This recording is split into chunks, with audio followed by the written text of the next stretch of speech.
우리를 사랑하시는 하나님 아버지 감사드립니다. 죄인된 우리를 구원하시기 위해서 이 땅에 오시고 또 우리를 대신하여 십자가에 죽으심으로 우리의 모든 죄를 사하신 것 너무나도 감사드립니다. 우리가 무엇이 간데 우리를 대신하여 십자가에 죽으시고 또 우리가 무엇이 간데 우리를 그렇게 사랑해 주셨습니까? 그 큰 은혜와 사랑을 받은 저희들 또 주님의 몸된 교회 안에서 또 주님의 자녀로 합당하게 양육해 주신 또한 감사드립니다. 갈릴리 학교를 통해서 우리가 받은 구원이 무엇이며 또한 구원받은 자로서 마땅히 또 우리가 어떻게 살아야 하는지를 온전히 배워서 또 주님께 귀히 쓰임받는 또 주님의 역사하심에 함께 동참하는 저희들이 되기를 원합니다. 이 기수가 끝날 때까지 한 번도 나오되지 않고 끝까지 동참할 수 있도록 주님께서 함께 해주시기를 부탁드리며 언제나 우리를 사랑하시는 예수님의 이름으로 기도드립니다. 네, 마가복음 4장 말씀을 찾아보도록 하겠습니다.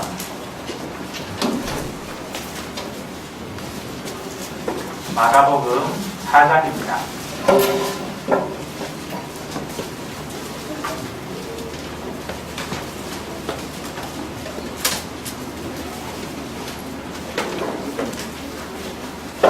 마가복음 4장 26절부터 28절입니다. 마가복음 4장 26절부터 28절 말씀을 함께 읽어보도록 하겠습니다.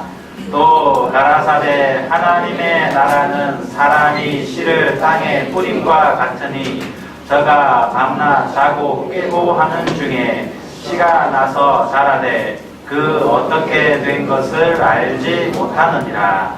땅이 스스로 열매를 맺되 처음에는 싹이요 다음에는 이삭이요 그 다음에는 이삭의 충실한 곡식이라.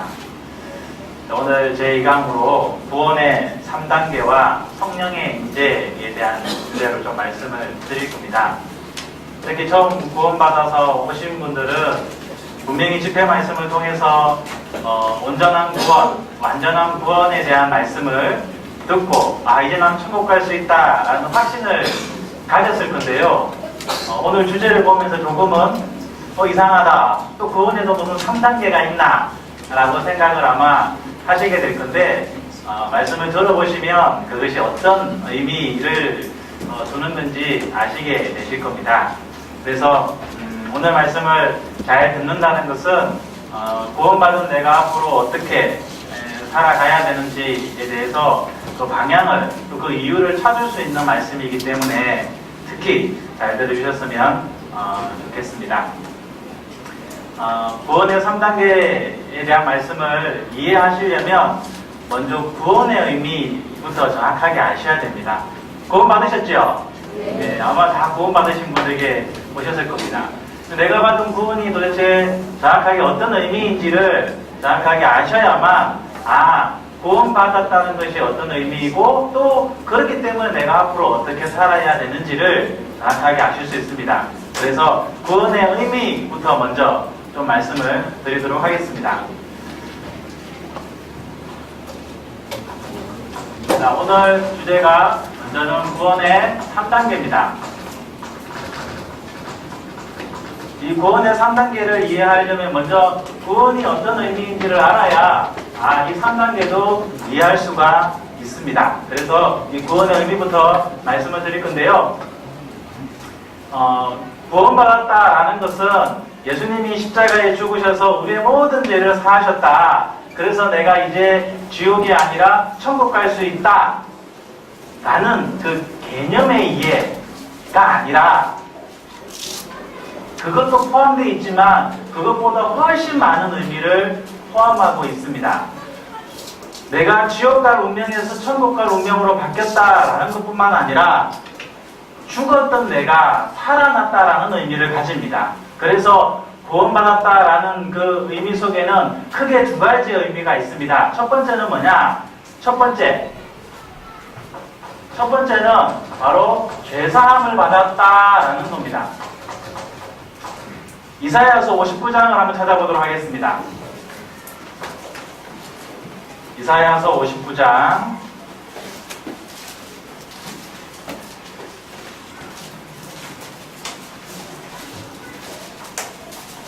이사야서 59장 1절 2절입니다. 이사야서 59장 구약 1038페이지입니다. 제가 읽어드립니다. 여호와의 손이 짧아 구원치 못하심도 아니요 귀가 둔하여 듣지 못하심도 아니라 오직 너희 죄악이 너희와 너희 하나님 사이를 내었고 너희 죄가 그 얼굴을 가리워서 너희를 듣지 않으시게 함이니 라고 기록되어져 있죠. 자, 1절에 있는 것처럼 여호와의 손이 짧아 구원치 못하심도 아니요 귀가 둔하여 듣지 못하심도 아니다 라는 말씀은 뭐냐면 하나님께서 우리를 구원해 주시고자 하시는데 손이 짧아서 즉 능력이 부족해서 우리를 구원해 주지 못하는 것도 아니고 귀가 둔하여 라는 말은 무관심해서 관심이 없어서 우리를 구원해 주지 못하는 것도 아니다 라는 겁니다. 하나님은 정말 우리가 구원받기를 원하시고 또 구원해 주실 충분한 능력이 있지만 우리가 왜 지옥 갈 운명이 있었느냐? 우리가 왜 지옥 갈 운명이 있었어요? 그 이유가 2절에 나오죠. 2절 오직이라는 단어가 나옵니다. 그죠? 오직이라는 말은 무슨 말이에요? 다른 이유가 없다는 겁니다. 오직 우리가 지옥 가는 이유는 바로 오직 너희 죄악이 바로 하나님 앞에 우리가 죄가 있고 이 죄 때문에 우리가 지옥에 가게 되었다라는 겁니다. 그러면 천국 가려면 어떻게 해야 돼요? 이 죄의 문제가 해결돼야 된다는 겁니다. 죄의 문제가 해결되지 않는 구원은 없습니다. 누가복음 1장 말씀입니다. 누가복음 1장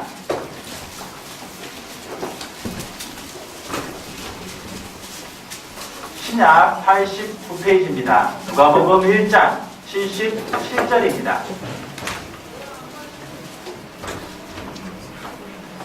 누가복음 1장 77절 77절을 함께 읽어보겠습니다. 주의 백성에게 그 죄사함으로 말미암는 구원을 알게 하리니. 자, 중요한 단어가 두 가지가 나왔습니다. 죄사함이라는 말에 동그라미를 치시면 좋겠습니다. 그리고 구원이라는 말에 또한 동그라미를 치시면 좋겠습니다. 즉 구원이 뭐라는 거예요?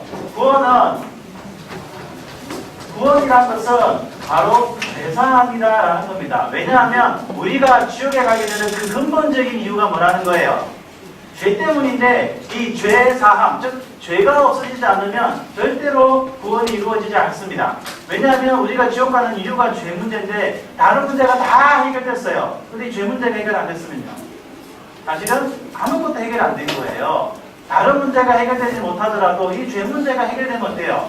그 근본적인 문제가 해결된 거기 때문에 그것이 바로 구원이다라는 겁니다.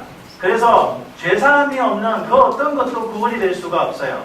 그래서 구원이라는 것은 첫 번째, 죄사함을 받은 거구나. 근데 그 죄사함이 어떻게 이루어져요? 죄사함은 다른 어떠한 방법으로 이루어지지 않습니다. 내가 돈을 바쳐도, 내가 기도를 해도, 내 평생을 바쳐도 죄는 안 없어집니다. 죄는 어떻게 없어지느냐? 오직 한 가지의 방법으로만 없어집니다. 히브리서 9장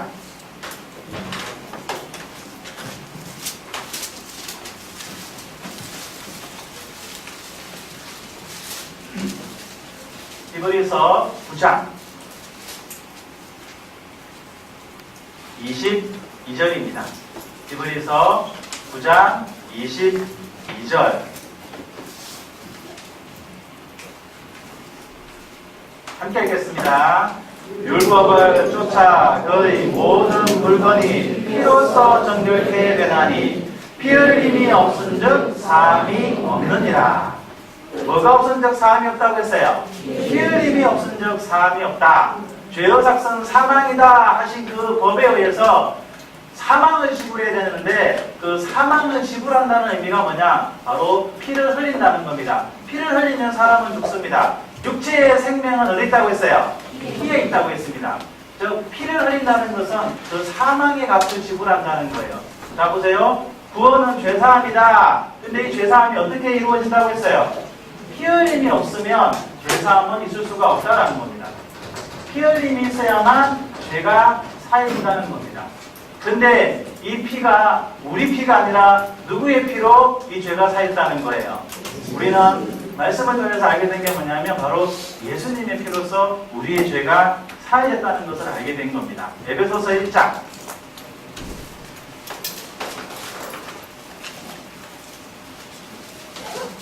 드려야 될 말씀은 많고 시간은 짧기 때문에 좀 빠릅니다. 잘 따라오셔야 돼요. 에베소서 1장 7절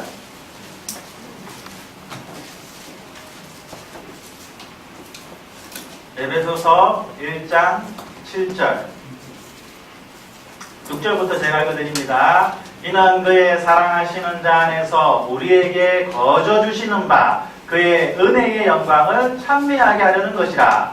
우리가 그리스도 안에서 그의 은혜의 풍성함을 따라 그 다음에 함께 읽겠습니다.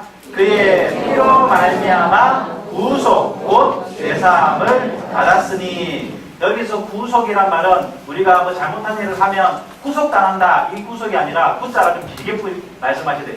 구속이에요. 이건 뭐냐? 값을 지불하고 풀어주다라는 뜻입니다. 즉 예수님께서 그의 피로 말미암아 예수님의 피로 말미암아 우리의 죄값을 지불하시고 우리를 그 죄에서 풀어주셨다라는 말이에요. 즉 그의 피로 말미암아 구속 곧 뭐로 뒀다고 되어 있어요? 죄사함. 우리가 말씀을 통해서 알게 된 것, 예수님이 십자가의 죽으심으로 말미암아 우리를 대신해서 십자가의 피를 흘리심으로 말미암아 우리의 죄가 사해졌다라는 것을 우리는 알게 된 겁니다. 그게 바로 구원의 그 첫 번째 의미입니다. 그럼 두 번째 의미는 뭐가 있을까요? 두 번째 의미는 거듭났다라는 의미도 있습니다. 그냥 크리스찬이 아니라 born again 크리스찬이 되었다라는 건데 이것은 도대체 어떤 말씀이냐? 요한복음 3장 3절에 보면 니고데모라는 사람이 왔을 때 니고데모라는 사람이 정통교단에서 아주 오랫동안 높임을 받던 분이에요. 그분이 예수님에게 와서 물었습니다. 근데 묻기 전에 이미 예수님은 이 사람이 무엇을 궁금해하는지 알았어요. 한마디로 말하면 어떻게 천국 갈 수 있을까라는 게 궁금했어요. 예수님이 그 사람을 딱 보자마자 하신 말이 뭐냐? 하신 말씀이 뭐냐? 사람이 거듭나지 아니하면 하나님 나라를 볼 수 없다 라고 말씀하셨어요. 자 보세요. 거듭나지 아니하면 하나님 나라를 볼 수 없다라고 했어요. 볼 수 없다라는 말은 어떤 의미일까요? 여러분 볼 수 없다는 말보다 볼 수 없다는 말이 사실은 더 무서운 말이에요. 우리가 저도 얼마 전에 저 강화에 설교를 갔다가 보니까 전망대가 있어가지고 올라가니까 북한이 보이더라고요. 망원경이 있어요. 보니까 사람들이 움직이는 것도 보여요. 볼 수는 있지만 뭐예요? 갈 수 없다는 거죠. 근데 나에게 볼 수 없다는 건 무슨 말일까요? 쉬운 말로 말하면 근처도 못 간다는 거예요. 근처도 못 간다는 거예요. 뭐 하지 않냐면 거듭나지 아니하면. 제가 하나 물어보겠습니다. 거듭나셨습니까? 이렇게 물어보면 특히 처음 구원받으신 분들은 지금까지는 구원받았다는 이야기만 좀 들었는데 갑자기 거듭났냐고 물어보니까 헷갈리기 시작하십니다. 이게 도대체 무슨 말이지? 거듭났다. 또 새로운 걸 가르쳐주네. 사실은 다 똑같은 의미입니다. 근데 죄사함을 받았다라는 것을 우리가 지금까지 듣고 계속 강조함을 받았는데요. 이제는 거듭났다는 것도 이해를 하셔야 돼요. 왜 거듭났다라고 표현되어 있냐면 먼저 베드로전서 1장부터 찾아보겠습니다. 베드로전서 1장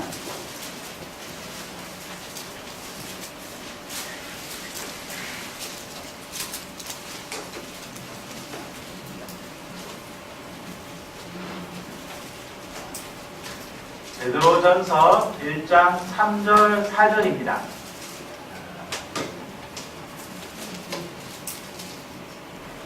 베드로전서 1장 3절 4절 신약 377페이지입니다. 천천히 찾으세요.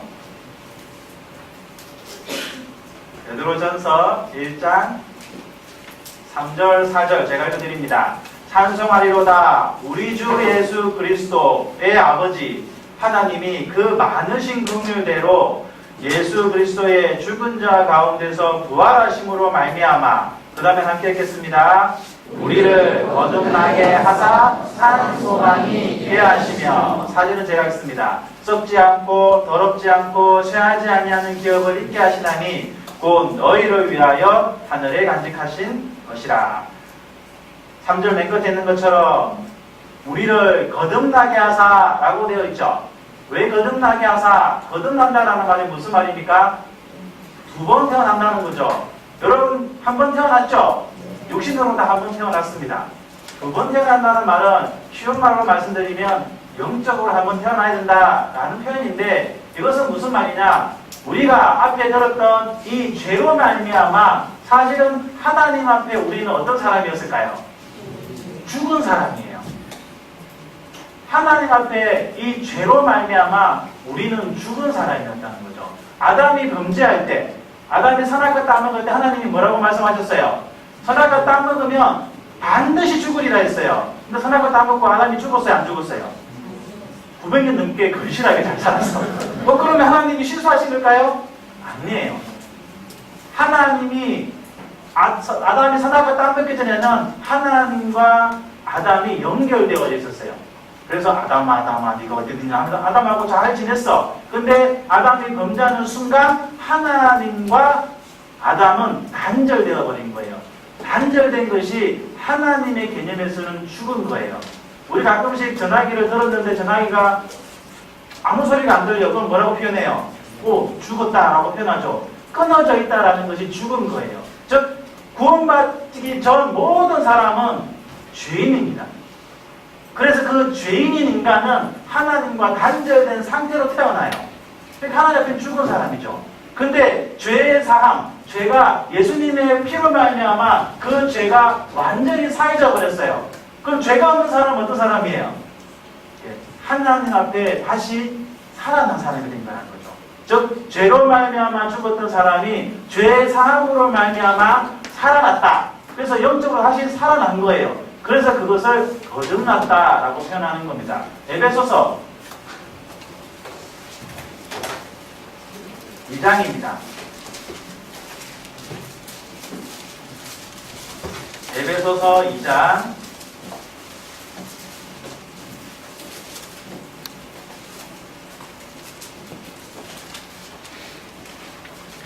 1절 2장 1절 말씀, 에베소서 2장 1절, 신약 311페이지입니다. 제가 페이지를 가능한 불러드릴 테니까 찾으시면 좋을 것 같습니다. 2장 1절 함께 읽겠습니다. 너희의 허물과 죄로 죽었던 너희를 살리셨다. 뭐라고 되어 있어요? 허물과 죄로 뭐 했다고 되어 있어요? 죽었다는 거죠. 그런데 예수님이 십자가에 죽으심으로 말미암아 우리를 살리셨다는 거예요. 구원받았다는 의미 속에는 우리가 죽었다가 살아난 사람이 됐다는 거예요. 그래서 2장 4절 5절도 보겠습니다.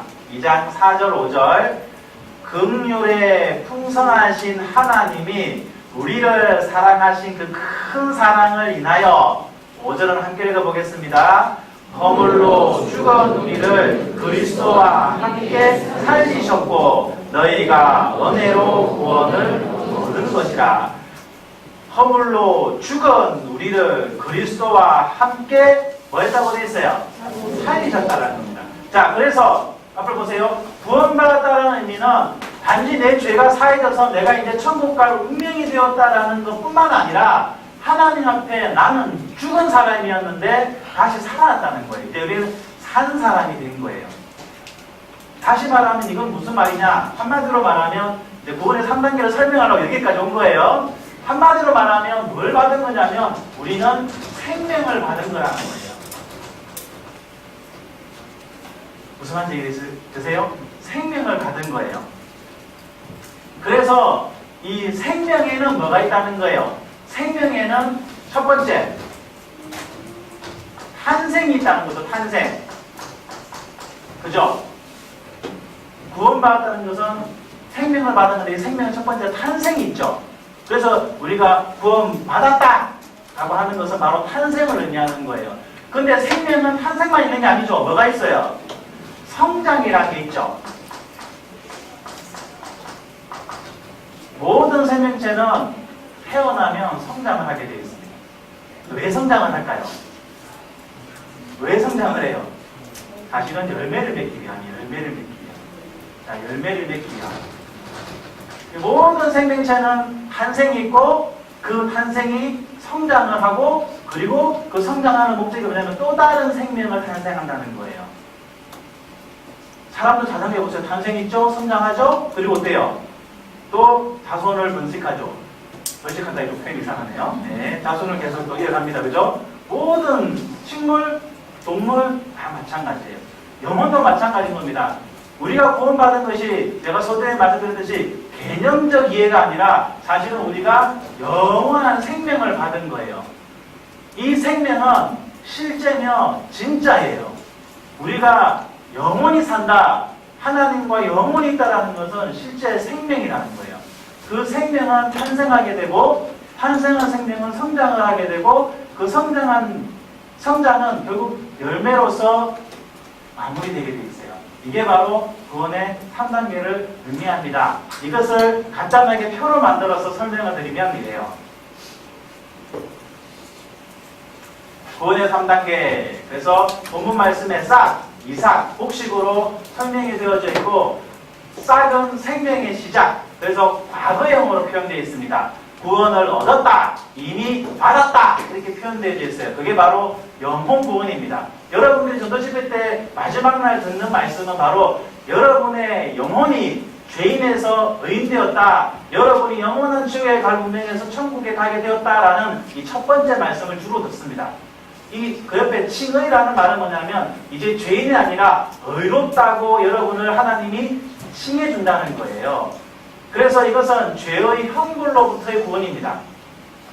죄의 삭선 사망, 그 죽음을 향해서 심판을 향해서 가야 되는데 이제 거기로부터 우리가 구원받았다는 거예요. 이것은 신분의 변화를 이야기하는 겁니다. 죄인에서 의인된 거예요. 두 번째, 이삭은 뭐냐면 바로 이 성장을 의미합니다. 생명의 성장. 이것은 대부분 다 현재형으로 구성이 되어져 있어요. 자, 여러분은 구원받았다는 것은 이미 과거형이 됐죠? 아, 나 이미 구원받았어. 이게 과거형인 거죠. 그리고 이제 그 구원받은 자답게 살아가기 위해서 지금 갈릴리 학교를 수강하고 계시죠. 이거는 뭐예요? 현재형인 거예요. 이게 바로 생활의 구원이라고 표현되어 있습니다. 이해하기 쉽게. 그리고 이것을 성화, 거룩해지는 과정이라는 거예요. 하나님이 하나님의 자녀로 우리를 인정해 주셨고 변화시켜 주셨어요. 그리고 그 신분에 맞도록 우리를 살아가게 하시는 과정을 성화라고 하는 거예요. 그래서 죄의 권세, 여전히 이 세상에 마귀는 죄의 주인으로 있습니다. 그 마귀와 우리는 싸움을 하게 되고 그 싸움을 통해서 우리는 점점 더 이제 죄의 권세로부터, 죄의 세력으로부터도 우리는 벗어나게 되는 겁니다. 그게 바로 우리 상태의 변화죠. 마지막 복식은 생명의 결실입니다. 미래로 표현되어 있어요. 몸의 구원입니다. 우리 영혼을 구원하셨고 우리의 삶이 바뀌고 그리고 궁극에는 우리의 영혼과 우리의 몸이 주님 앞에 가게 됩니다. 완전한 모습으로. 그것은 주님이 해주시는 겁니다. 죄의 자체로부터 구원이죠. 왕이 오른다는 것은 주님과 더불어 주님의 모든 것, 하나님의 모든 것을 함께 누리는 사람이 된다라는 겁니다. 그래서 이것을 다시 구체적으로 좀 설명을 드려보도록 하겠습니다. 먼저 영혼 구원이 무엇이냐? 우리가 이미 다 받은 건데요. 영혼 구원은 어떻게 표현되어 있느냐? 영혼 구원은 태어나는 것이며 단 일회적이고 절대적인 경험입니다. 영혼 구원은 한 번입니다. 자, 베드로전서 1장. 베드로전서 1장.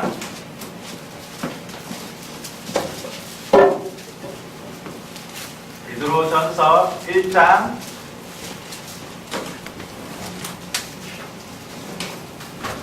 8절 9절 신약 377페이지입니다. 377페이지 베드로전서 1장 8절 9절입니다. 제가 읽어드립니다. 예수를 너희가 보지 못하였으나 사랑하는도다. 이제도 보지 못하나 믿고 말할 수 없는 영광스러운 즐거움으로 기뻐하니. 9절을 함께 읽겠습니다. 믿음의 결국 곧 영혼의 구원을 받음이라. 자, 믿음의 결국 곧 뭐라고 되어 있어요? 영혼의 구원을 받을 것이라고 안 되어 있죠? 뭐라고 되어 있어요? 받음이라. 그건 이미 과거 완료형이에요. 이미 받았다는 거죠. 언제 받았다는 거예요? 믿을 때. 믿음의 결국 곧 영혼의 구원을 받으리라. 믿는 순간 구원이 이루어지는 겁니다.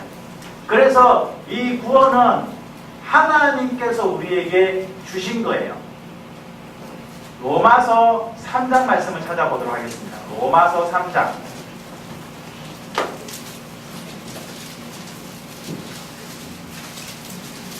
자, 말씀적으로 정리가 돼야 되기 때문에 말씀을 많이 찾습니다. 로마서 3장 24절.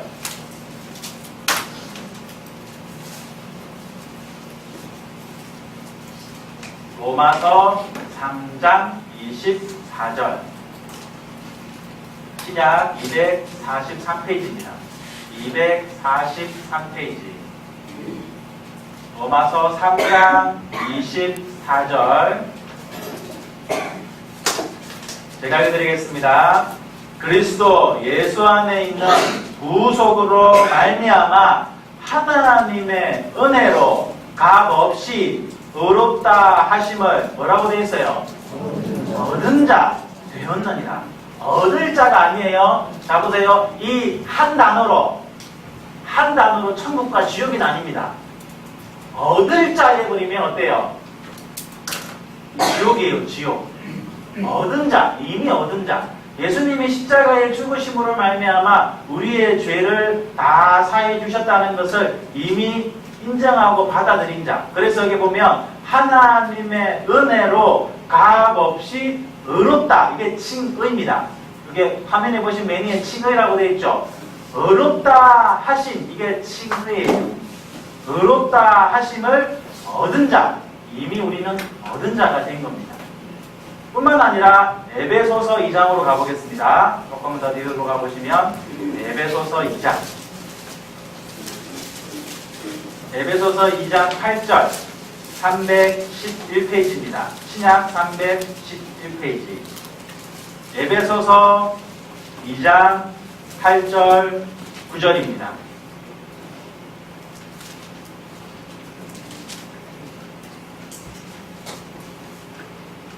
표시되어 있는 분도 계시겠지만 이 말씀에는 성경에서 제일 중요한 단어 3가지가 나옵니다. 반드시 우리가 알고 있어야 될 정말 중요한 단어가 3가지가 나오니까 동그라미를 쳐놓으시면 좋습니다. 먼저 은혜라는 단어가 나올 겁니다. 그리고 믿음이라는 단어가 나오고 그리고 구원이라는 단어가 나오는데요. 다 3가지를 동그라미를 쳐놓으세요. 이게 성경에서 나오는 가장 중요한 단어 3가지를 찾자면 이 3가지입니다. 제가 읽어드리겠습니다. 8절. 너희가 그 은혜를 인하여 믿음으로 말미암아 구원을 얻었나니 이것이 너희에게서 난 것이 아니요 하나님의 선물이라. 여기서 잘 보세요. 너희가 그 은혜는 뭐예요? 내가 아무것도 한 것이 없는데 주님이 주신 거예요. 나는 주님을 알지도 못했는데 십자가에서 내 대신 내 죄를 위해서 먼저 죽어주신 분. 그래서 주님이 이유 없는 조건 없는 은혜를 주신 거잖아요. 그게 은혜예요. 그 은혜를 인하여 믿음으로 말미암아 나는 뭐 했어요? 믿는 거죠. 이게 잘하신 거고 이게 정말 중요한 거예요. 믿음으로 말미암아 그 다음에 잘 보세요. 구원을 뭐라고 돼 있어요? 얻었나니. 첫 번째 여기서 알 수 있는 건 뭐예요? 구원은 내가 만든 게 아니에요. 구원은 주님이 주신 거예요. 그 은혜를 믿는 사람에게 주님이 구원을 주신 거예요. 너 구원 받았다! 라고 하나님이 뭐 하는 거냐면 좀 어려운 말로 인치셨다고 돼 있어요. 저걸 좀 더 쉬운 말로 바꾸면 뭐라고 돼 있느냐? 도장 찍는 거예요. 도장. 우리 도장 찍는 거 상당히 중요하잖아요. 여러분 아무 데나 도장 찍으시면 안 됩니다. 큰일 납니다. 보증 쓰시면 큰일 나요. 아무도 보증 쓰시면 안 돼요. 근데 말 그대로 뭐냐면 하나님이 인치셨다는 것은 도장을 찍었다는 거예요. 그 은혜를 믿는 사람을 하나님이 구원받았다라고 도장을 찍은 거예요. 그 다음에 또 하나의 의미는 뭐냐? 구원을 얻었나니라고 되어 있죠. 구원을 앞으로 줄 거라고 되어 있어요. 이미 얻었다고 되어 있어요. 이미 얻었다고 되어 있는 거예요. 구원을 얻었나니. 이미 과거 완료형이죠. 그래서 이미 그 사실을 믿는 순간 구원은 이루어져요. 나와 아무런 상관없이 내가 구원을 뭐 만들려고 노력할 필요도 없고 나는 하는 게 뭐냐? 아, 그렇구나. 예수님이 내 죄를 다 사주셨구나라는 것을 내가 믿는 것. 그 믿는 것이 내가 할 수 있는 유일하고도 가장 중요한 거예요. 우리는 그걸 믿었습니다.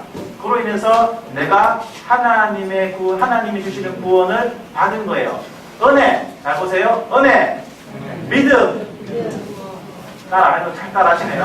아, 좋아요. 따라해보세요. 은혜, 믿음, 구원. 이 세 가지를 딱 합치면 한 단어로 요약할 수 있습니다. 뭘까요? 그게 바로 마지막에 나오는 선물이에요. 그 모든 걸 설명하기 위해서 하나님이 한 단어를 선택한 게 뭐냐면 바로 그게 선물이라는 거예요. 선물 받았어요? 네. 우리 그래서 여기 있는 겁니다. 그죠? 선물을 안 받은 사람은 저하고 따로 상담을 하셔야 돼요. 네. 선물 다 받았기 때문에 여기 계신 거예요. 자, 그래서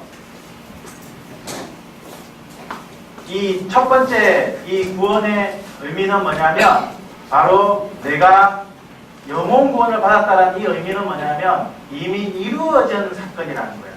이미 이루어진 부분이라는 거예요. 그래서 하나님의 그 은혜로 말미암아 우리는 완전히 구원을 받았고 이미 우리의 신분은 우리의 운명은 어떻게 바뀌어졌을까요? 이렇게 바뀌었습니다. 요한복음 5장.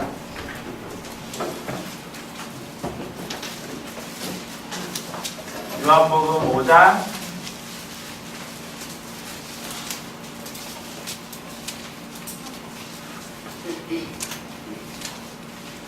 24절입니다. 요한복음 5장 24절.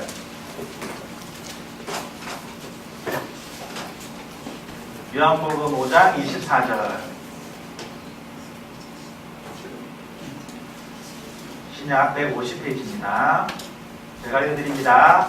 내가 진실로 성경 읽으시다가 성경 여러분들 보시면 지금 펴놓은 성경책에도 보면 글씨가 빨간색으로 되어 있는 것도 있고 검은색으로 되어 있는 것도 있죠. 뭐의 차이일까요? 예, 빨간색은 예수님이 직접 하신 말씀이십니다. 그리고 검정색은 나머지 그냥 하나님의 말씀이시고요. 그 중에서도 전체 성경이 하나님의 강림으로 기록된 것 중에서 예수님이 직접 하신 말씀은 구분하라고 일부러 빨간색으로 기록되어져 있어요. 중요하겠죠? 원래 우리가 뭐 공부하다가 중요한 거 빨간색으로 체크하잖아요. 그런데 그 중에서도 빨간색으로 표시된 말씀이 표시된 그 말씀 중에서도 또 우리가 정말 관심 있게 보셔야 될 중요한 말씀이 주로 어떻게 시작되느냐? 내가 진실로. 또 더 중요하면 어떻게 시작될까요? 진실로라고 2번 이야기하십니다. 3번 이야기하는 경우 있을까 없을까요? 찾지 마세요. 없습니다. 그래서 24절 보시면 내가 진실로라는 건 2번 나왔으니까 매우 중요한 말씀이니까 줄을 하나 더 놓으시면 좋겠죠. 너희에게 이르노니 내 말을 듣고 또 나 보내신 이를 믿는 자는 그 다음에 뭐라고 되어 있어요? 영생을 얻었고 이미 과거 완료로 되어 있죠. 믿는 사람은 이미 영생을 얻은 거예요. 심판에 이르지 아니하나니 그 다음에 함께 읽겠습니다. 사망에서 생명으로 옮겼느니라. 옮길 것이다가 아니고 뭐예요? 이미 옮겨난 거예요. 사망에서 생명으로 옮겼다. 그래서 우리의 영적 신분이 죄인에서 의인으로 그 영적 운명이 지옥에서 사망에서 천국으로 옮겨졌다. 믿는 것이 바로 뭐냐면 구원받았다라는 거예요. 자, 그런데 많은 기존의 교회를 다니시는 분들이 헷갈려 하시는 게 뭐냐? 구원도 잘 모르지만 이게 3가지가 다 섞여 있어요. 특히 문제가 뭐냐? 잘 보세요. 특히 문제가 뭐냐? 이것에 대해서 생각하지 않고, 즉 탄생에 대해서 정확하게 이야기해 주지 않고 이것을 통해서 이게 이루어지는 것처럼 이야기를 해요. 열심히 하나님 믿고 열심히 기도하고 열심히 교회하다 보면 뭐가 된다는 거예요? 하나님의 자녀가 된다고 가르쳐요. 가능해요? 불가능해요? 여러분 그런 건 불가능해요. 순서가 중요해요. 이 순서가 너무나 중요합니다. 이게 없으면 나머지 거 뒤에 있어요? 없어요? 없어요. 이게 중요한 겁니다. 어떤 교수님이 시간이 없지만 제가 예를 하나 들어드리면 이런 거예요. 이게 얼마나 중요한지 아셔야 돼요. 어떤 교수님이 학생들에게 실험을 하나 하는 겁니다. 큰 통을 하나 가지고 왔어요. 큰 통을 하나 가져왔는데 그 큰 통에다가 먼저는 아주 굵은 그 돌을 이렇게 가득 넣었어요. 그리고 학생들에게 물었습니다. 가득 찼습니까? 라고 물었어요. 여러분 가득 찼어요? 안 찼어요? 어떤 학생들은 네 가득 찼습니다 라고 말하는 학생들도 있고 아니요 하는 학생들도 있었어요. 근데 그 교수님이 붉은 돌이 가득 찬 그 통에다가 가는 자갈 같은 돌들을 가져와서 넣어서 막 흔드니까 그 자갈들이 구석구석 다 쳐다 들어가요. 그러니까 그 다음에 또 물었죠. 다 찼습니까? 라고 물었어요. 그러니까 학생들이 뭐라고 해요? 이제 좀 고민이 되기 시작해요. 다 찼다고 할까 말까? 다 찼어요? 안 찼어요? 안 찼어요. 그 다음에 뭐 볼까요? 모래를 딱 넣어서 막 흔드니까 있잖아요. 모래가 또 구석구석 다 쳐 들어가는 거예요. 다 찼을까요? 안 찼을까요? 근데 뭐가 남았어요? 잘 아시네. 물까지 채웠어요. 네? 그럼 여러분 이것을 통해서 알 수 있는 건 뭘까요? 만약에 거꾸로 모래부터 들어갔다. 모래부터 가득 채웠어요. 그 다음에 자갈 들어갈 수 있어요? 없어요? 큰 돌 들어갈 수 있어요? 없어요? 못 들어가는 겁니다. 이게 뭐냐면 중요한 게 먼저 들어가지 않으면 이거 나중에 들어갈 수가 없어요. 이 복음 속에 정말 탄생, 내가 정말 하나님의 자녀로 태어나는 게 먼저이지 않으면 나머지는 다 의미가 없는 겁니다. 성장함으로써 절대 구원받을 수 있는 게 아니라 구원받은 사람이 성장할 수 있는 거예요. 그래서 구원받는 게 너무 중요한 것이고 어떤 분들은 우리 보고 그래요. 막 너무 구원에 대해서 너무 강조하는 거 아니냐. 뭘 강조해요? 도대체 뭘 강조해야 돼요? 네? 아니 태어나지도 않은, 보세요. 죄인은 죽었다라고 했죠. 죽은 사람에게 필요한 게 뭡니까? 좋은 옷, 좋은 차, 좋은 집 필요해요? 아무 의미 없는 겁니다. 죽은 사람에게 뭐가 필요해요? 사는 게 필요해도 살면 그 다음에 좋은 옷도 입힐 수 있고 좋은 집에 살 수도 있고 가르쳐서 똑똑하게 만들 수도 있어요. 죽은 사람은 아무런 의미가 없는 거예요. 그래서 구원받는 게 중요한 것이고 구원받은 사람이 여러분처럼 이렇게 교육을 잘 받으시면 어때요? 하나님 보시기에 아주 좋은 하나님의 자녀, 하나님을 기쁘시게 하는 자녀가 될 수 있는 거예요. 그래서 첫 번째, 영혼 구원은 그런 의미입니다. 두 번째, 표제를 보시면 이삭은 생활 구원이라고 되어 있습니다. 물론 성경에 생활 구원이라는 말 자체는 없습니다. 굳이 찾으시면 안 돼요. 이걸 이해하기 쉽게 표현한 게 생활 구원이라고 표현되어 있는 겁니다. 이것은 어떤 말씀이냐? 골로새서 1장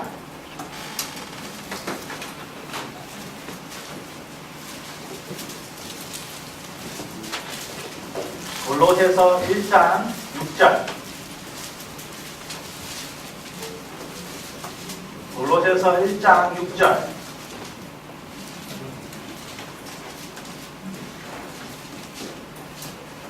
신약 324페이지 324페이지입니다.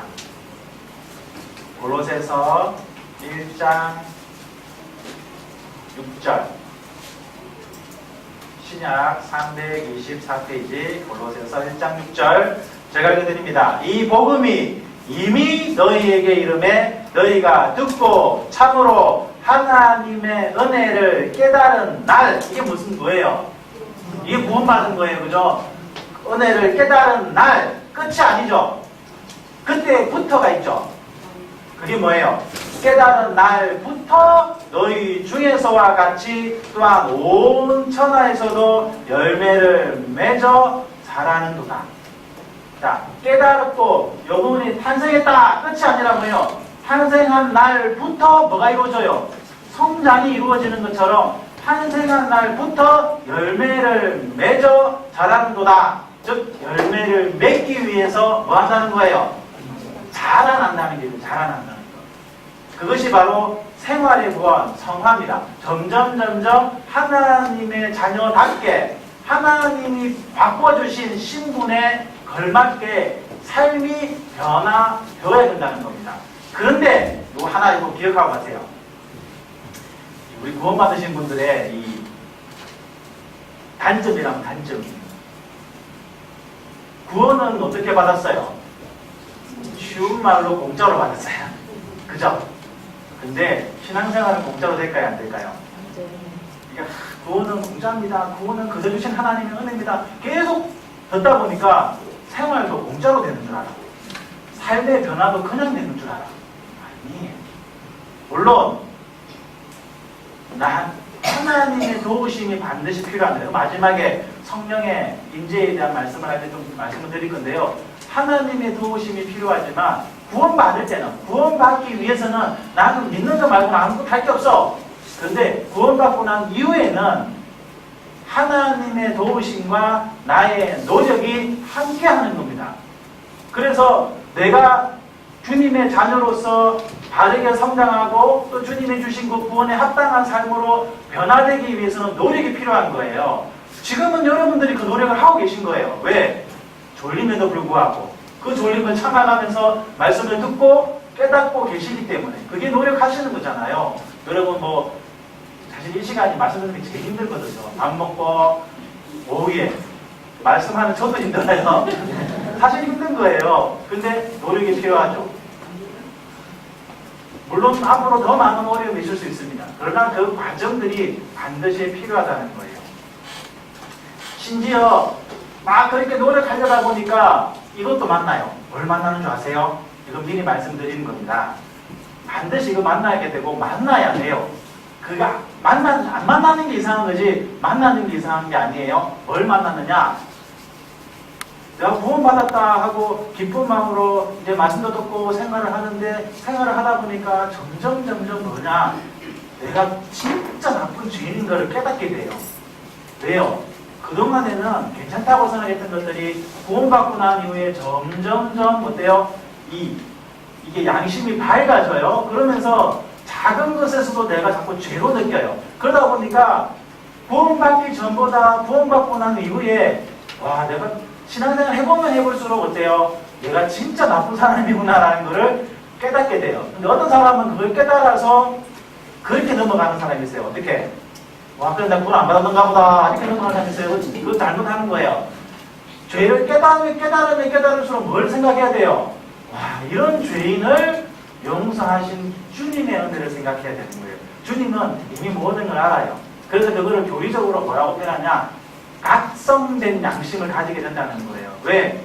내가 하나님의 은혜를 깨닫다 보니까 내 양심이 이제 그동안 무뎌져 있던 양심이 점점 뭐예요?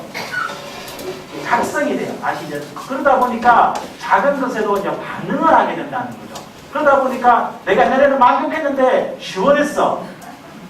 근데 요즘에 욕하고 나면 어때요? 아, 이 하나님의 자녀가 이래 되겠나 이거? 이런 생각이 들게 되는 거예요. 안 들면 이상한 거예요.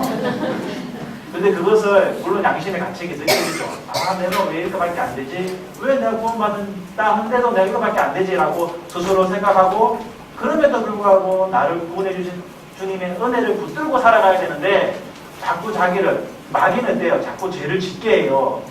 막 죄를 부추기죠. 지어라 해놓고 그 다음에 뭐 하는 줄 아세요? 안 끝나요. 마귀는 그것만 하는 게 아니에요.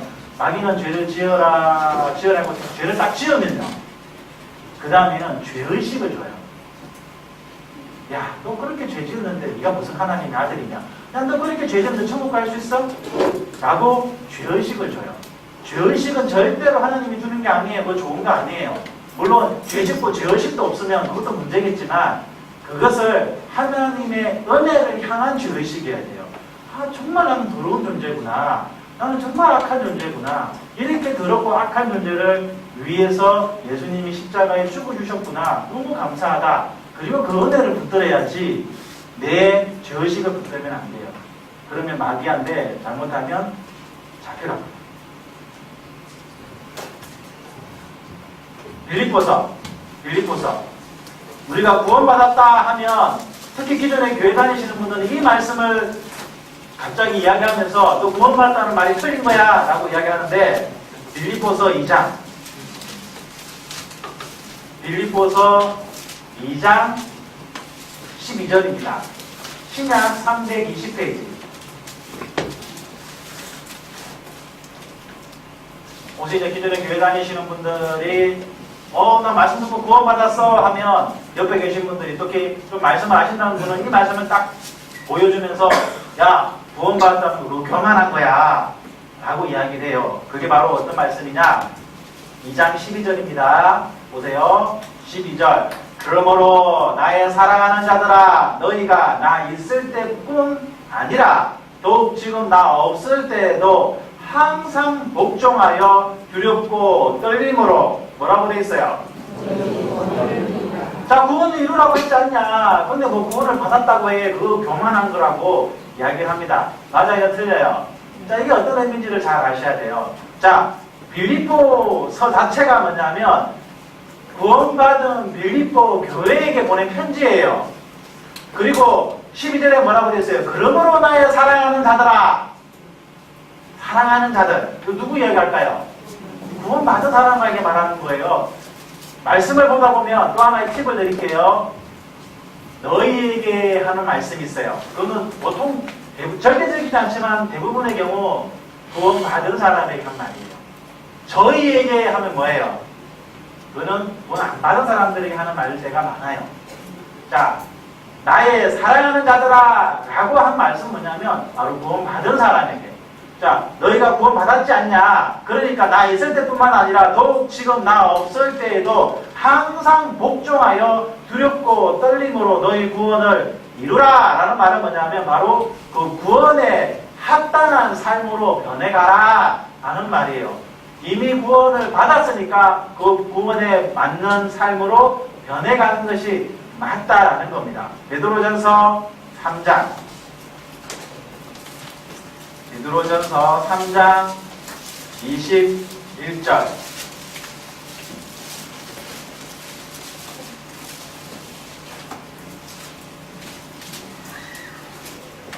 베드로전서 3장 21절 신약 381페이지입니다. 신약 381페이지 베드로전서 3장 21절입니다. 21절 물은 예수 그리스도의 부활하심으로 말미암아 이제 너희를 구원하는 편이 곧 세례라 육체의 더러운 것을 제하여 버림이 아니요 오직 선한 양심이 하나님을 향하여 찾아가는 것이라. 자, 우리가 구원받아서 신뢰를 받습니다. 그것은 하나님께서 우리를 구원해 주신 표다. 그런데 그 구원이 육체의 더러운 것을 제하여 버림이 아니요 오직 선한 양심이 하나님을 향하여 찾아가는 것이다. 여러분 구원받았다고 해서 하나님께서 우리 속에 죄의 습성, 죄의 그 본성을 싹 그 죄피를 다 뽑아가지고 우리를 없애준 게 아니에요. 신분을 바꿔주신 것이고 우리는 어때요? 그 죄의 기질을 그대로 가지고 있어요. 그런데 뭘 주셨다고 했어요? 오직 선한 양심이. 제가 말씀드렸죠? 선한 양심은 뭐냐면 각성된 양심이라고 생각하시면 돼요. 내가 이제 더 하나님의 자녀로 착하고 선하게 살고자 하는 뭐가 생겼다는 거예요? 욕구가 생겼다는 거예요. 예전에는 죄 짓는 게 좋았는데 이제는 죄 짓는 게 어색해지고 죄 짓는 게 낯설어지고 죄 짓는 게 불편해지기 시작합니다. 그게 바로 구원받았다는 증거가 되는 거예요. 그래서 조금씩 물론 뭐의 차이가 있을까요? 뭐의 차이는 있을까요? 속도의 차이는 있어요. 어떤 사람은 빨리 반응하는 사람도 있고 어떤 사람은 천천히 변하는 사람도 있어요. 쉬운 예로 키가 큰 사람도 있고 키가 작은 사람도 있고 뚱뚱한 사람도 있고 홀쭉한 사람도 있는 거예요. 성장의 속도와 방법과 크기는 다르지만 분명한 사실은 뭐예요? 점점 선한 양심을 향해서 점점 선을 향해서 나아가고자 하고 그렇게 되어 간다는 거예요. 그러면 그 좋은 방향으로, 선한 방향으로, 하나님 보시기에 합당한 방향으로 성장해 가기 위한 비법 3가지 말씀을 드릴게요. 첫 번째는 뭐냐? 자, 지금 뭘 말씀드리고 있는 거냐면 구원받은 사람은 생활의 구원, 즉 생활의 구원을 이루어 간다. 구원을 이루라 하신 것처럼 성장해 간다라고 말씀을 드렸습니다. 그 성장은 바로 내가 점점 더 선함을 향해서 하나님의 자녀로서 합당한 삶으로 자기를 변화시켜 간다는 거죠. 변화시켜 가는 과정에서 반드시 필요한 것 3가지. 이 3가지를 잘하면 빨리 성장을 하고 이 3가지를 소홀히 하면 돼요. 더디 성장을 해요. 마찬가지죠. 이 땅에 태어난 사람이 어때요? 생명이 태어나서 잘 먹고 운동 잘하고 잘 자고 하면 어떻게 해요? 잘 크잖아요. 근데 편식하고 남 잘 때 끼어있고 뭐 자꾸 이상한 거 먹고 이러면 어떻게 돼요? 잘 안 크게 돼요. 그래서 성장하기 위한, 잘 성장하기 위한 비법 3가지. 첫 번째, 뭐니 해도 뭘까요? 머니가 아니고 머니 생각하신 분 이상하신 분입니다. 뭐니 해도 뭐가 중요하냐? 잘 먹어야 돼요. 태어난 생명은 일단 잘 먹어야 돼요. 영의 양식이 뭘까요? 바로 말씀이에요. 자, 베드로전서 2장 1절 2절 바로 2절 보겠습니다. 베드로전서 2장 2절 갓난 아이같이 순전하고 신령한 젖을 사모하라. 이는 이로 말미암아 너희로 구원에 이르도록 뭐 한다고 했어요? 자라게 하려 함이라. 어떻게 한다고요? 신령한 젖, 하나님이 주신 젖을 잘 먹고 그 잘 먹으면 하나님의 자녀로 합당하게, 그 구원에 합당하도록 자라갈 수 있다는 거예요. 예수님께서 마귀의 시험에 의해서 돌덩이를 떡떡이 되게 하라 하셨을 때 예수님이 어떻게 하셨어요? 사람은 떡으로만 살 것이 아니요 뭐라고 했어요? 하나님의 입에서 나오는 모든 말씀으로 살 것이니라. 즉 육신은 떡을 먹고 살지만 영은 뭘 먹고 산다는 거예요? 말씀. 그러니까 말씀을 잘 먹으면 어때요? 잘 성장해요. 그래서 말씀을 잘 들어야 되는데 디모데후서 3장 신약 346페이지입니다. 346페이지 디모데후서 3장 16절 17절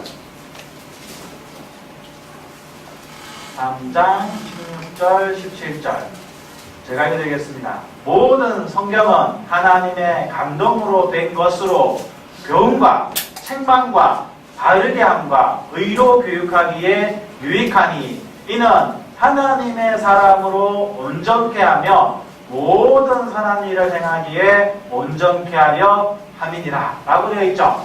이걸 조금 더 쉽게 설명을 드릴게요. 자, 첫 번째, 모든 성경은 하나님의 감동으로 되었다. 하나님이 주신 말씀이에요. 그래서 그 말씀으로 구원받은 사람을 하나님께서 말씀으로 어떻게 하시느냐? 그 다음에 교훈과 책망과 바르게 함과 의로 교육하십니다. 교훈, 책망, 바르게 함, 의로 교육하기 유익하죠. 하나님은 말씀을 우리 그렇게 하세요. 그렇기 때문에 여러분 말씀을 들을 때 잘 들으셔야 돼요. 왜냐하면 말씀 속에서 우리는 교훈받고 책망받고 그 다음에 어떻게 되어 있어요? 바르게 함을 받고 의로 교육을 받아요. 그래서 말씀을 듣는 것을 그 어떤 것보다 중요시 여기셔야 돼요. 그 어떤 분들은 편식하세요. 그러면 안 돼요. 아이들이 자꾸 우리 부모님들 마음 아시잖아요. 자녀들이 이렇게 뭐 음식을 해줄 때 자꾸 편식을 해요. 먹고 싶은 것만 먹고 먹어야 될 건 안 먹어요. 그러면 건강해질까요? 안 해질까요? 안 되죠. 다양한 거. 근데 몸에 좋은 거는 보통 입에 달까요? 쓸까요? 어리면 어릴수록 뭐 좋아해요? 단 거. 아이를 좀 먹으면 쓰더라도 몸에 좋은 거. 그래서 그거 먹으면서 뭐라고 얘기해요? 와, 맛있다 하잖아요. 몸이 건강해지는 기분이 들죠. 말씀도 마찬가지입니다. 아직 구원받은 지 어릴 때는 은혜에 대한 말씀을 많이 들어야 돼요. 하나님 우리를 사랑하시고 하나님 우리를 얼마나 소중히 여기는지에 대한 말씀을 많이 들으셔야 됩니다. 그런데 그것만 또 좋아하면 안 돼요. 조금 크면 어때요? 내가 이제 구원받은 자로서 마땅히 어떻게 살아야 되는지에 대한 말씀도 드려야 되는 겁니다. 그게 교훈, 책망, 바르게 함과 의로 교육하는 거예요. 그러면 뭐가 그 말씀을 잘 듣고 잘 교육받은 사람은 변화되는 게 두 가지가 있어요. 자, 교훈받고 책망받고 의로 교육함을 받고 잘 양육받은 사람이 변화되는 두 가지가 바로 17절에 있어요. 그죠? 이는 하나님의 사람으로 뭐 한다고 했어요? 온전한다. 자, 첫 번째 뭐냐? 그렇게 말씀을 잘 들으면요, 진짜 저 구원받은 사람답게 보여요. 점점 하나님의 자녀답게 성장하러 저 구원받은 사람 같대요. 그 다음에 두 번째 뭐가 있냐? 그 다음에 뭐라고 되어 있어요? 모든 선한 일을 행하기에 온전히 된다. 뭐예요? 이제 성장을 하게 되면 자연스럽게 뭐예요? 이제 사람다운 행동을 하게 돼요. 그리고 무엇인가 일을 하게 되죠. 그죠? 이제 주님의 일을 하게 되는 겁니다. 내가 누군가를 전하기도 하고 또 교회 안에서 봉사를 하기도 하고 그게 당연한 겁니다. 그렇게 가기 위해서 반드시 필요한 게 첫 번째 말씀을 잘 듣는 거예요. 두 번째는 뭐냐? 품에 있어야 돼요. 품에 있다라는 건 뭐냐면 어머니의 품에 있는 게 중요한 것처럼 구원받은 그리스도인은 교회라는 품 속에 잘 있어야 돼요. 여러분 이거 절대 잊지 마셔야 돼요. 어떤 아이가 태어났습니다. 근데 그 아이가 부모님을 떠나서 홀로 버려지고 어느 고아원에서 컸다. 사실은 너무나도 불쌍한 거잖아요. 너무나도 안타까운 거예요. 내 영혼이 그렇게 되게 하시면 안 돼요. 여러분이 말씀을 듣고 깨달은 이곳에서 말씀을 계속 공급받고 자라나셔야 돼요. 어떤 분은 실컷 말씀을 듣고 구원받고 말씀 잘 듣다고 했잖아요. 누가 한 이상한 소리 한마디 하면 그것에 혹해서 넘어가 버리는 분들이 있어요. 자기가 들었던 말씀을 생각하시죠. 이 중요한 말씀, 요한복음 15장. 요한복음 15장.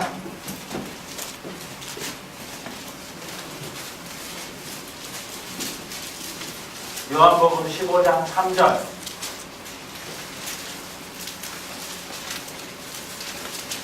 요한복음 15장 3절.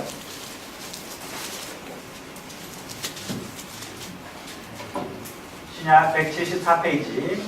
15장 3절 174페이지입니다. 너희는 내가 일러준 말로 그 다음에 뭐라고 되어 있어요? 이미 깨끗하였으니 이미 구원받았으니까 구원받은 사람에게 하나님이 뭘 부탁하시느냐? 예수님께서 4절 내 안에 거하라. 주님의 몸된 교회 안에 거하라는 겁니다. 나도 너희 안에 거하리라. 가지가 포도나무에 붙어있지 아니하면 절로 과실을 맺을 수 없음같이 너희도 내 안에 있지 아니하면 그러하리라.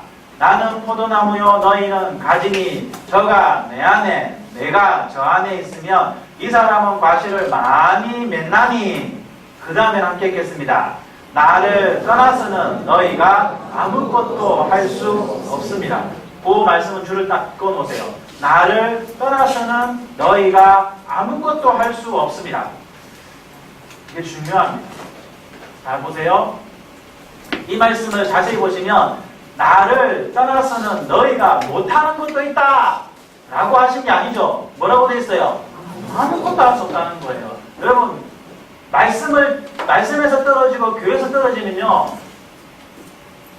아무것도 할 수 없어요. 구원받은 그리스도인 신앙적으로 영적으로는 아무것도 아니게 될 뻔했죠.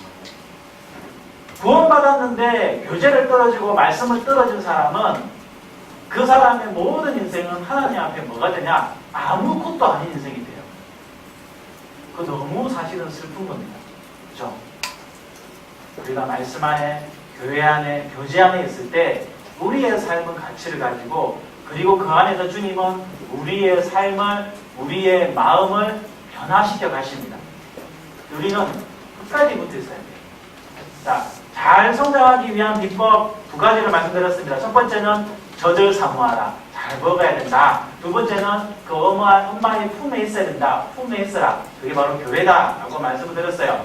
마지막 세 번째는 뭐냐? 죄를 멀리하라라는 거예요. 죄를 멀리하라. 요거 제가 그 다음에 지금 한 문장을 읽어 드릴 테니까 적어 놓으세요. 이거 잘 이해하셔야 돼요. 우리가 구원받았다는 것은 뭐냐? 죄의 형벌에 대한 자유. 그죠? 구원받았다는 것은 죄의 형벌에 대한 자유이지 죄에 대한 자유가 아니에요. 그죠? 죄에 대한 자유가 아니다라는 걸 아셔야 돼요. 무슨 말인지 이해되세요? 자, 우리가 구원받았다는 것은 죄의 형벌, 죄의 삭스는 사망이다 하신 그 죄의 형벌로부터 우리는 자유를 얻었어요. 이제 그 죄의 형벌 안 받아요. 그렇다고 해서 우리가 죄에 대한 자유를 얻은 게 아니에요. 마음대로 죄짓는다. 그게 마귀의 속삭임이에요. 야, 예수님이 이제 다 사셨다며. 야, 잘됐다. 이제 뭐 이런데 지금 저런데 좀 맞춰 갈 거 아니냐. 제 마음대로 지어. 옛날에 그런 종교가 있었어요. 진짜 있었어요, 그게. 근데 공부했으니까. 뭐 무슨 죄를 지어도 천국 갈 거니까. 천국은 이미 받아놓은 밥상이니까 이제 남은 생에 마음대로 살아. 마귀의 속삭임. 그러니까 우리는 죄의 형벌로부터는 자유를 얻었어요. 이제는 그 죄 때문에 우리가 지옥 안 가요. 그러나 죄에 대해서는 우리가 자유함을 얻은 것이 아니라 사실은 이제부터 죄와 뭐 하는 거냐? 본격적인 싸움을 하는 거예요. 그전에는 죄와 싸울 힘도 없어. 맨날 죄에 끌려다녔어요. 그런데 이제 구원받은 순간부터 우리는 이제 뭐예요? 죄와 싸우게 됩니다. 죽은 물고기는 어때요? 물살을 따라 그냥 가요. 뭐 하겠어, 죽은 물고기가. 산물고기는요. 내가 한번 거슬러 올라가 봐야 되겠다. 생각이 드는 거죠. 저기가 더 좋을 것 같은데 한번 올라가요. 물살을 거스르고 올라갑니다. 그게 산물고기와 죽은 물고기의 차이예요. 세상 사람들은 세상에 흘러가는 물결 따라 그냥 흘러가요. 그러나 구원받은 사람은요. 이게 아닌가 보다. 이렇게 살면 안 되는가 보다. 하고 어때요? 자기의 삶을 바꾸고 갑니다. 그것이 바로 뭐냐면 우리가 죄와의 싸움이 시작되는 거예요. 그래서 죄를 멀리 하려고 해야 돼요. 죄는요, 가까이 하면 안 돼요. 잠언 29장, 시간이 없으니까 잠언 29장 21절에 보시면, 제가 아주 빨라요. 잠언 29장 21절에 보면 이런 말씀이 있어요. 종을 어렸을 때부터 곱게 양육하면 그가 나중에 뭐 한다고 하는 줄 아세요? 자식 인치한다고 되어 있어요. 찾으시네요. 찾으세요. 잠언 29장 21절에 보면 종을 어렸을 때부터 곱게 양육하면, 종을 어렸을 때부터 잘 그냥 잘한다 해주면 어때요? 나중에 그 종이 뭔 줄 안다는 거예요? 자식인 줄 안다는 거죠. 그게 무슨 말이냐? 죄를 자꾸 용납해주면 어때요? 그 죄가 나중에 뭐가 된다는 거예요? 나중에 주인 되어서 온다는 거예요. 옛날에 우리 뭐 그런 대화도 있잖아요. 텐트를 치고 말을 이렇게 밖에 낙합니까? 그 말을 밖에 이거 주인이 안에 있다가 밖에 너무 추우니까 말이 텐트 속으로 머리만 쏙 내밀더래요. 주인이 보니까 이거 얼마나 추웠으면 그랬을까 하고 가만히 뒀더니 그 다음에 발이 갑자기 쏙 들어와요. 자꾸 들어오네. 그 다음에 또 어때요? 뒷발도 들어와요. 나중에 되면 어때요? 주인이 밖에 있고 그 말 안에 있는 거죠. 그게 죄가 그거 죄가. 죄를 있잖아요. 하나하나 회원해 주다 보면요. 나중에 죄가 주인이 되어 있는 경우가 생겨요. 그래서 죄는 이제부터 우리가 싸워서 이겨야 되는 존재지 죄를 가까이 하고 용납하시면 안 됩니다. 시간이 없기 때문에 마지막 세 번째 몸의 구원은 간단하게 말씀을 드리겠습니다. 몸의 구원은 주님이 오시면 우리가 주님 앞에 가게 될 거예요. 그때는 보세요. 영혼 구원을 받고 우리의 삶을 점점 주님의 자녀답게 변해지는 과정을 가는데 온전히 바뀐 사람은 없습니다. 우리는 계속 그 과정을 주님 오실 때까지 밟아갈 거예요. 그러다가 주님이 딱 오시면요. 우리를 그대로 데려가십니다. 그리고 우리는 이제 영적으로도 하나님의 자녀, 육적으로도 완전한 하나님의 자녀가 되어서 하나님 앞에 딱 서게 될 거예요. 빌립보서 3장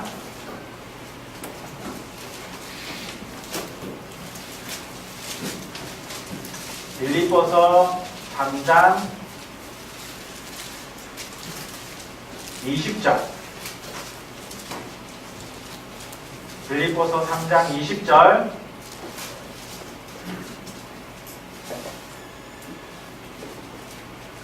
빌립보서 3장 20절 21절입니다. 제가 읽어드리겠습니다. 오직 너희 우리의 시민권은 하늘에 있는지라 거기로서 구원하는 자 곧 주 예수 그리스도를 기다리노니 그가 만물을 자기에게 복종케 하실 수 있는 자의 역사로 우리의 낮은 몸을 자기 영광의 몸의 형체와 같이 영케 하시리라. 즉 우리의 낮은 몸, 우리 육신을 그의 자기의 영광의 몸의 형체와 정말 주님과 똑같이 우리를 만들어 주신다는 거예요. 자, 앞을 보세요. 탄생했죠? 자, 그 탄생은 우리가 한 게 아니죠. 우리를 위해서 십자가에 죽으신 주님이 우리에게 은혜를 주신 거예요. 그 구원받은 사람이 점점점 성장해 가고 있습니다. 성장을 해 가다가 주님이 오시면 이제 완전히 주님의 자녀로 완전해지는 거예요. 주님의 자녀로 완전해지는 거, 그것도 내가 하는 게 아닙니다. 탄생과 이 몸의 구원은 내가 하는 게 아니에요. 주님이 해주실 거예요. 나는 지금 이제 뭐 하면 돼요? 잘 성장하면 돼요. 잘 성장하고 그 안에서 합당한 열매를 맺어가면 되는 겁니다. 자, 구원의 3단계입니다.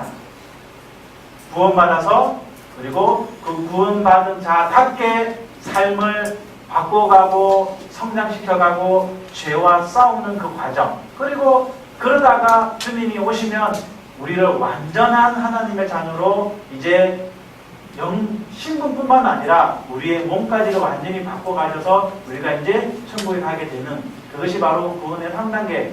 사실은 진짜 구원받은 사람은 자연스럽게 이것이 이어지게 될 겁니다.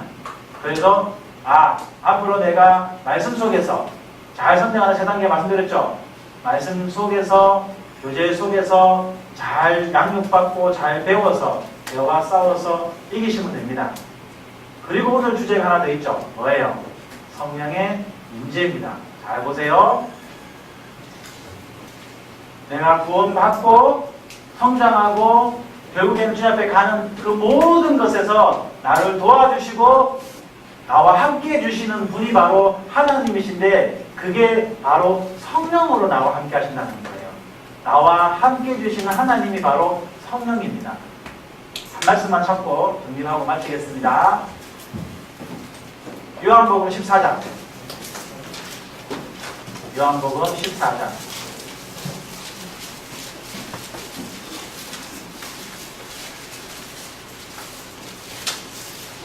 요한복음 14장 16절.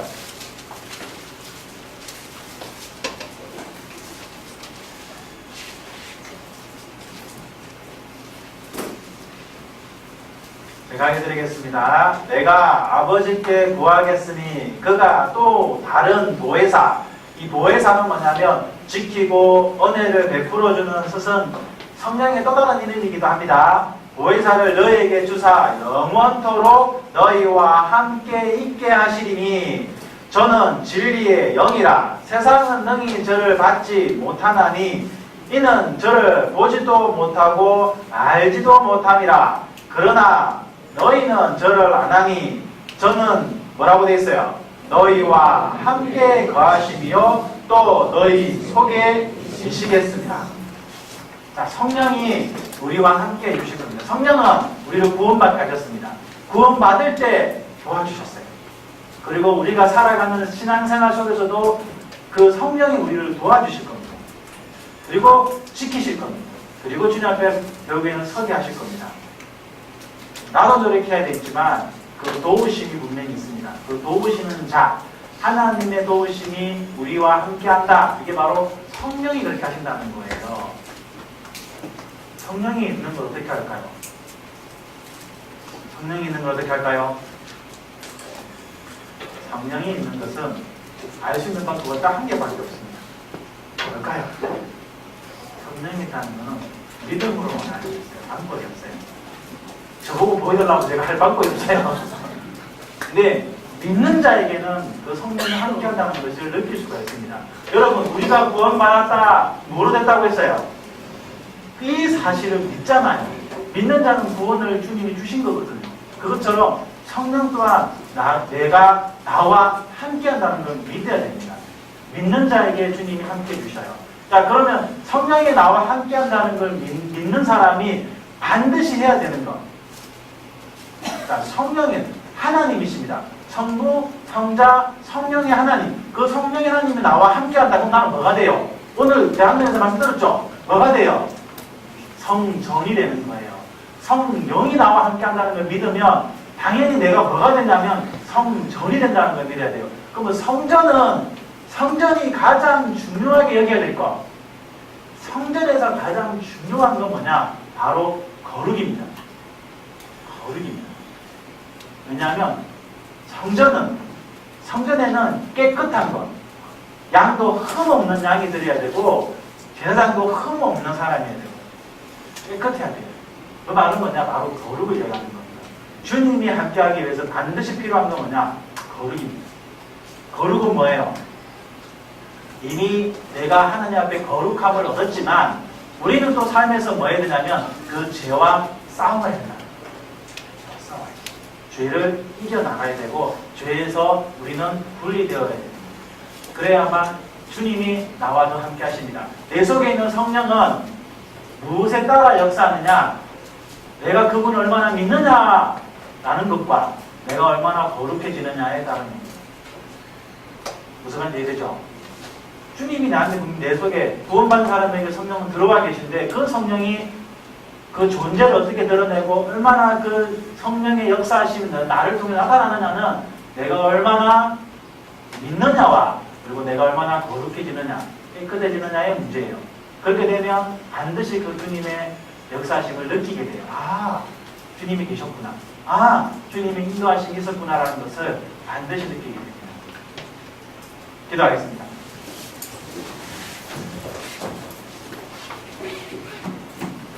우리를 사랑하시는 하나님 아버지 감사드립니다. 죄인된 우리를 거룩한 피로 죄를 사하여 주시고 죽었던 우리를 다시 살리심으로 말미암아 거듭나게 하신 것 너무나도 감사드립니다.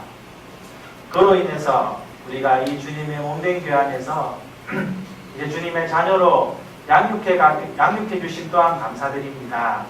말씀과 교제를 통해서 우리를 점점 주님의 자녀로 성장시켜 주시고 그리고 이 세상과 죄를 이제 싸워 이길 수 있도록 인도해 주시기를 부탁드립니다. 그 모든 것이 나 혼자 되는 것이 아니라 나와 함께 해주시는 주님이 있기에 가능함을 우리는 알고 있습니다. 성령이 나와 함께 하시며 나와 동일한 믿음을 가진 귀한 형제 자매님들이 또한 함께 하시기에 연약하지만 여전히 부족하지만 우리는 주님을 의지해서 한 걸음 한 걸음 나아가려 합니다. 이번에 참석하신 우리 귀한 형제 자매님들 그 걸음 속에서 좌로나 우로나 치우치지 않고 주님 오실 때까지 힘있게 걸어갈 수 있도록 함께 해주시기를 부탁드립니다. 이후의 모든 시간도 주님께 부탁드리며 예수님의 이름으로 기도드립니다. 아멘.